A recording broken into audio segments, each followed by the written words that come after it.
Sacred Mountain rises from ancient limestone, a remnant of seas that vanished millions of years ago.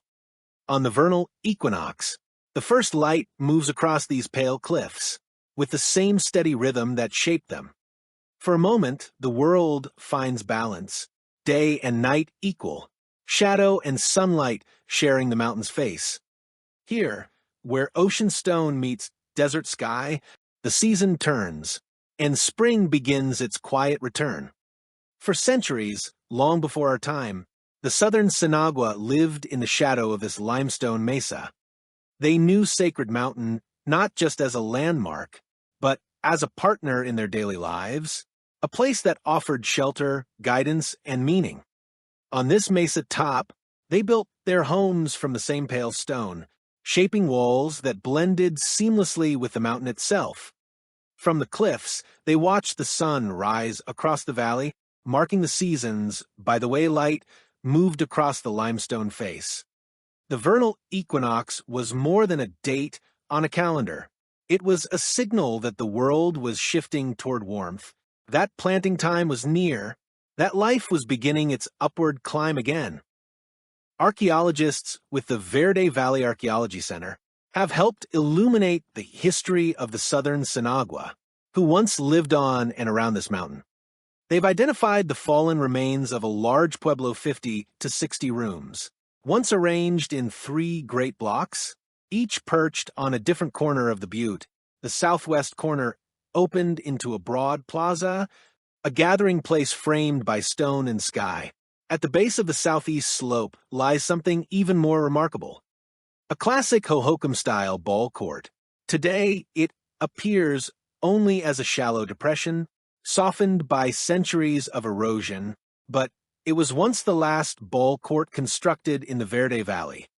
These courts were more than places for games. They were centers of community life, places where families gathered, where traders from distant valleys exchanged goods and stories, where the rhythms of ceremony and celebration echoed across the basin. Imagine the sound of voices rising from this arena, the thud of a rubber ball striking packed earth, the excitement of a crowd gathered beneath the limestone cliffs. Here, at the foot of Sacred Mountain, the Southern Sinagua participated in a tradition that connected them to a vast network of desert cultures. Sacred Mountain was not only a home, but a center of intensive agriculture. The basin surrounding the butte is covered with the traces of their work: dense rock alignments, waffle gardens, linear borders, and check dams that once slowed the flow of precious rainwater. Archaeologists have traced more than a kilometer of primary canals, hundreds of meters of secondary and tertiary branches, and the remains of cultivated century plants still rooted in the soil. All of it speaks to a strategy of agricultural maximization, a community determined to thrive in this desert valley, using ingenuity, cooperation, and a deep understanding of the land. Here, where limestone cliffs rise above ancient fields, the Southern Sinagua lived in rhythm with the seasons, the sunlight, and the turning of the earth itself. And though their voices have faded, the mountain still remembers. Its stones still hold the warmth of equinox sunrise.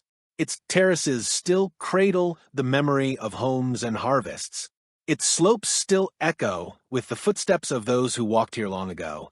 This is only the beginning of its story. There are more places hidden in these hills, more mysteries waiting in the canyons, more ancient paths winding just beyond the next ridge. So, if you felt the pull of this mountain, stay with us. There is so much more to discover.